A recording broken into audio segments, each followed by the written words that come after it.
మాతృదేవోభవ, పితృదేవోభవ. నేను మీ డాక్టర్ శ్రీధర్. నా phone number 9295909819. ఇప్పుడు మనము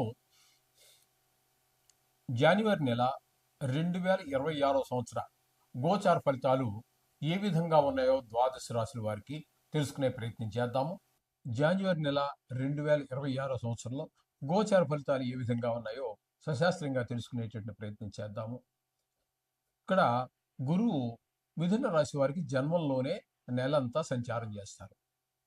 జన్మంలో గురు సంచారం గోచార రీత్యా శుభ ఫలితములు ఇవ్వజాలదు. అక్కడ మన ప్రవర్తన, మన ఆలోచన ధోరణి అంతా భిన్నంగా ఉంటుంది. ఎక్కువగా మనం చెడు వైపుకే ఆకర్షితులయ్యేటటువంటి అవకాశం మిథున రాశి వారికి గురువు కల్పిస్తూ ఉన్నాడు. చేత మనంతటా మనమే దాన్ని నియంత్రించుకునే ప్రయత్నం చేయాలి. గురువును ప్రసన్నం చేసుకోవాల్సి ఉంటుంది, గురుగ్రహాన్ని. ఆ విధంగా ఉంటుంది. ఇకపోతే తృతీయ స్థానంలో కేతుగ్రహ సంచారం జరుగుతుంది. తృతీయ స్థానంలో కేతుగ్రహ సంచారం వల్ల చాలా చక్కటి ఫలితాలన్నీ కూడా ఈ మిథున రాశి వారికి అందిస్తూ ఉన్నారు. ఏంటంటే మిథున రాశి వారికి ఇంట్లోనూ బయట ఉద్యోగ స్థలాల్లో, వ్యాపార స్థలాల్లో ఎవరో ఒకటి ఏదో వృత్తి చేస్తూనే ఉంటారు. వారు చేసే అన్ని చోట్ల కూడా ఏ వృత్తి చేయనటువంటి ఇంట్లో దగ్గర కూడా మన కుటుంబ సభ్యులు అందరూ కూడా ఈ సహకరిస్తూ ఉంటారు. ఆ సహకారం వల్ల ఇంతమంది మనకున్నారు అనేటువంటి ఒక ధైర్యంతో మనం చేసేటటువంటి వృత్తిలో ఒక మరొక మెట్టి ఎక్కడానికి మనకి మంచి అవకాశంగా కల్పిస్తూ ఉన్నారు కేతు భగవానుడు ఇక్కడ. ఇకపోతే సప్తమ ఈ మిథున రాశి వారికి సప్తమ అష్టమ స్థానాలలో 4 గ్రహాలు, అవే 4 గ్రహాలు సప్తమంలో సంచరించేటటువంటి శుక్ర, రవి, కుజ, బుధ గ్రహాలే మళ్ళీ వాటి యొక్క సంక్రమణం చెంది మకరంలో అంటే అష్టమ స్థానంలో సంచరిస్తూ ఉంటారు. దీని ఫలితాలు ఏ గ్రహానికి విడివిడిగా మనం చెప్పుకునే ప్రయత్నం చేద్దాము. శుక్రుడు 7వ స్థానంలో సంచారం చేస్తూ ఉన్నారు. ఇక్కడ 12వ తారీఖు వరకు ఉంటారు. ఈ 7వ స్థానంలో శుక్రగ్రహ సంచారం అనేటటువంటిది శుభప్రదమైనటువంటి ఫలితములను ఇవ్వజాలదు. గోచార రీత్యా 7వ స్థానంలో శుక్ర భగవానుడు అనుకూలమైన ఫలితములు ఇవ్వడు. తదుపరి 13వ తారీఖు నుంచి నెలాఖరు వరకు అష్టమ స్థానంలో చాలా మంచి ఫలితాలు ఇస్తాడు. సకానికి పైగా రోజులు మనకి ఈ మంచి ఫలితాలు ఇస్తూ ఉన్నాడు శుక్ర భగవానుడు. 8వ స్థానం కాబట్టి మనకి మంచి శుభప్రదమైనటువంటి వార్తలు వినటము, అలాగే భార్య విషయంలో కూడా మంచి సంతోషంగా ఉండటము, హఠాత్తుగా ధన లాభం రావటము, అలాగే శత్రువుగా ఉన్నటువంటి వాళ్ళు మిత్రులుగా మారటము, ఇట్లాంటి చాలా చోట్ల మనకి సన్మానాలు, మంచి పేరు ప్రఖ్యాతులు రావటము, ఇవన్నీ కూడా మనకి జరుగుతూ ఉండేటటువంటి పరిస్థితి ఉంటుంది అష్టమ స్థానంలో వెళ్ళిన తర్వాత. మొత్తం మీద 17 రోజులు మాత్రం, ఒక 12 రోజులు మాత్రం ప్రతికూలమైన ఫలితాలు, తదుపరి మిగతా రోజులంతా నెలంతా కూడా శుభప్రదమైన ఫలితాలు ఇస్తూ ఉన్నాడు శుక్ర భగవానుడు. ఇక రవిని తీసుకున్నట్టయితే సూర్య భగవానుడు సప్తమ స్థానం అయినటువంటి ధనురాశిలో 14వ తారీఖు వరకు ఉంటారు. దీన్ని ధనుర్మాసం అంటారు. ఇది శ్రీ వైష్ణవులకి ఈ విష్ణు దేవాలయాల్లోనూ మంచి పరమ భక్తి ప్రపత్తులతోటి చాలా విరాజిల్లుతూ ఉంటాయి. ఈ విధమైనటువంటి కాలం అంతా కూడా ఇక్కడ 7వ స్థానంలో జరుగుతుంది. కానీ మనకి ఈ రాశి వారికి మాత్రం, మిథున రాశి వారికి మాత్రం శుభప్రదమైనటువంటి ఫలితాలు అయితే ఏమీ గోచరించవు. అక్కడ 7వ స్థానంలో ఉన్నారు కాబట్టి భార్యాభర్తల మధ్యన కాస్త చిటపటలు, అలాగే జాయింట్ వ్యాపారం చేసే వారి మధ్యన కూడా ఏకాభిప్రాయం లేకపోవటం లాంటి పరిస్థితులు ఉంటాయి. తద్వారా ఏకాభిప్రాయం లేకుండా భిన్నాభిప్రాయాలు ఉన్న దగ్గర ఖచ్చితంగా అక్కడ వ్యాపారం అయితే వ్యాపారం, ఇంట్లో పరిస్థితులు అయితే ఇంట్లో పరిస్థితులు డౌన్ అయ్యేటువంటి పరిస్థితులే ఉంటాయి. కానీ ఏకాభిప్రాయం ఉంటేనే ఏదైనా ముందుకు వెళ్ళడానికి అవకాశం ఉంటుంది. ఇది ఒకటి గమనించుకోవాలి. అలాగే రవి యొక్క సంచారం తీసుకున్నట్టయితే 7వ స్థానంలో, ఇది కూడా కుటుంబంలో మనకి భార్యాభర్తల మధ్యన ఈ అన్యోన్యత లేకపోవటము, లేకపోతే ఆవిడ ఆరోగ్యంలో కొంచెం క్షీణత రావటము, ఇట్లాంటివన్నీ 14వ తారీఖు వరకు ఉంటాయి. తదుపరి సంక్రమణం, మకర సంక్రమణం అంటే మకర రాశిలోని ప్రవేశిస్తారు ఆయన. అక్కడి నుంచి నెల రోజులంతా కూడా అక్కడ 8వ స్థానంలో ఉంటారు. 8వ స్థానంలో కూడా ఆయన ప్రయాణం, ఆయన యొక్క సంచారము మనకి పెద్ద దుఃఖాన్ని మిగులుస్తుంది.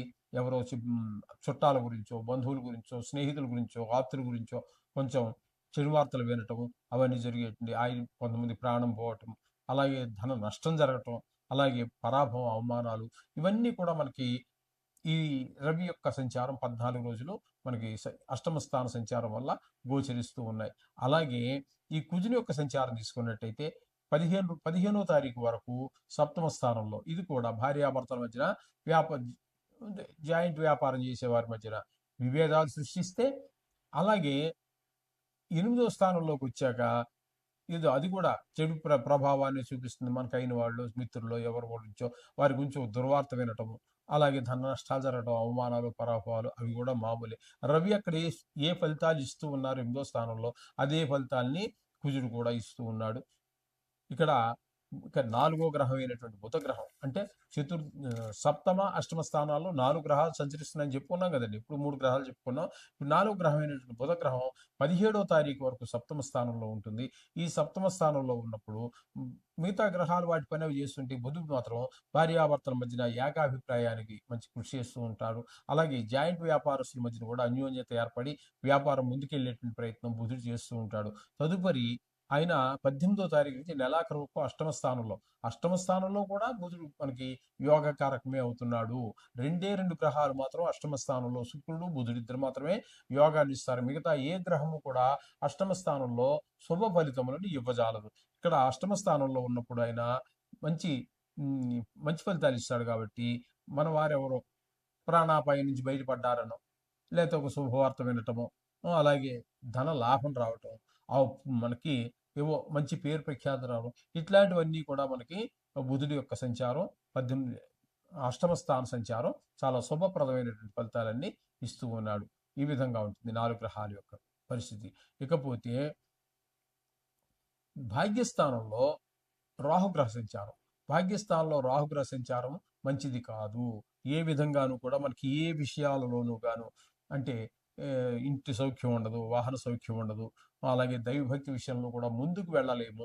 ఆ విధంగా తండ్రి గారి ఆరోగ్య విషయంలో కూడా కొంచెం ప్రత్యేకమైన శ్రద్ధ తీసుకోవాలి. కొంచెం దాన ధర్మాలు అవి చేస్తే మంచిది.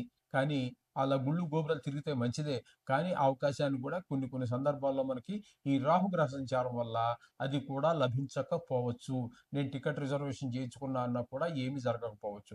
ఈ విధమైన ఫలితాలన్నీ భాగ్యస్థాన రాహు వల్ల జరుగుతూ ఉంటాయి. ఇకపోతే దశమ స్థానంలో శని సంచారం. ఇది వృత్తిపరమైనటువంటి ఇబ్బందులన్నీ కలుగుతాయి. రకరకాల వృత్తులు ఉన్నాయి ప్రపంచంలో. ఆనాడు ఈ శాస్త్రాలు రాసి నాటికి లేనటువంటి వృత్తులు కూడా ఎన్నో వచ్చాయి. ఈనాడు కాలంలో కొత్త సృష్టించబడుతున్నాయి. కాబట్టి ఈ దశమ స్థానంలో ఉన్నటువంటి శని వలన ఎవ్వరు ఏ వృత్తి చేసినా కష్టానికి తగినటువంటి ఫలితం రాకపోవటము, అలాగే అక్కడ చాలా ఇబ్బందులు, కొత్త ఇబ్బందులు రావటము, లేకపోతే పాత ఇబ్బందులు మరింత ఎక్కువగా రావటము, శ్రమకి తగినటువంటి ఫలితం లేకపోవటము లాంటివన్నీ కూడా ఈ మిథున రాశి వారికి ఈ శని భగవానుడు ప్రసాదిస్తూ ఉన్నాడు. ఇది గమనించుకోవాలి. కాబట్టి మొత్తంగా మనం చెప్పుకోవాలి అన్నట్టయితే ఈ మిథున రాశి వారికి 3వ స్థానంలో ఉన్నటువంటి కేతు పూర్తి ఫలితాలు ఇస్తూ ఉన్నాడు. బుధుడు పూర్తి ఫలితాలు ఇస్తూ ఉన్నాడు. శుక్రుడు మాత్రం ఒక 18 రోజులు ఫలితాలు ఇస్తూ ఉన్నాడు అంతే. మిగతా గ్రహాలన్నీ కూడా కొంచెం ప్రతికూలంగానే ఉన్నాయి. కాబట్టి ఖచ్చితంగా మనం చెప్పుకుంటున్నట్టుగానే నవగ్రహాలకు సంబంధించినటువంటి శ్లోకాలు చదువుకోండి. లేదు అది రాని వాళ్ళు ఎవరు అన్నట్టయితే విష్ణు సహస్రనామం కూడా చదువుకోవడం దాని పరిష్కారంగా చెప్పారు. అలాగే సుందరకాండ పారాయణ చెప్పారు. అలాగే ఈశ్వరుడికి అభిషేకం చేసుకోవటం అనేది కూడా చెప్పబడ్డాయి. ఇంకా చాలా చెప్పారు పెద్దలందరూ. అందులో ఏది మీకు సాధ్యమైతే అవుతుందో దాన్ని చేసుకోండి. తప్పకుండా ఆ గ్రహాల యొక్క అనుకూలత కూడా మీకు ఏర్పడుతూ ఉంటుంది. కాబట్టి ఈ శని ప్రభావం వల్ల ఇప్పుడు మనం చెప్పుకున్న మిథున రాశి వారికి దశమ స్థానంలో శని గ్రహం వల్ల వృత్తిపరమైన ఇబ్బందులు ఉన్నాయి. కాబట్టి అటువంటి వారికి ఈ 31వ తారీఖున జనవరి 31 రథసప్తమి శని త్రయోదశి వస్తోందండి. ఆ శని త్రయోదశి రోజున కనుక శనికి అభిషేకం చేసుకోవటము, నువ్వులు దానం ఇచ్చుకోవటము, శనికి సంబంధించినటువంటి ఏదో చదువుకోవటం, ఇవన్నీ చేసినట్టయితే అది కొంత నియంత్రించబడుతుంది. అలాగే ఇదే నెలలో రవికి సంబంధించినటువంటి ఇబ్బందులు ఉన్నటువంటి వారు ఎవరైతే ఉన్నారో, ఇప్పుడు ఈ మిథున రాశి వారికి రవి 7వ స్థానంలోను 8వ స్థానంలోనూ కూడా ఇబ్బందులే కలగజేస్తున్నారు. కాబట్టి అటువంటి వారికి ఇక్కడ 25వ తారీఖున రథసప్తమి వస్తుందండి. ఆ రథసప్తమి రోజున ఆ పూజ చేసుకోవటం, వీలుంటే ఎక్కడ దగ్గర సూర్య భగవాన్ గుడి ఉంటే చూడటం, లేదా ప్రత్యక్ష దైవం మనకి తెల్లారు లేస్తే తెల్లారిందని చెప్పడానికి కారకుడే ఆయన, రాత్రి ఏందని చెప్పడానికి కారకుడే ఆయన.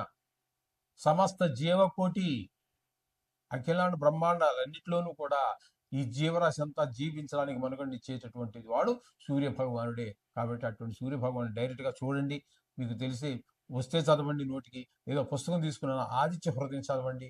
సూర్యుడికి సంబంధించి ఏ ఒక్కటి ఉన్నా సరే మీరు ఒక 10 నిమిషాలు 15 నిమిషాలు కష్టపడి చదవండి. ఆ సూర్య భగవాను అనుగ్రహం పొందండి, ఆరోగ్యాన్ని పొందండి, ఐశ్వర్యాన్ని పొందండి, ఉద్యోగం పొందండి, ఉద్యోగకారకుడు కూడా అలాగే. అంచేత అనేక జీవరాశి మనుగడికే కారణమైనటువంటి ఆ రవిని కూడా మీరు 25వ తారీఖున రథసప్తమిలో ప్రార్థించండి. సమస్త శుభాలు పొందండి. శుభం.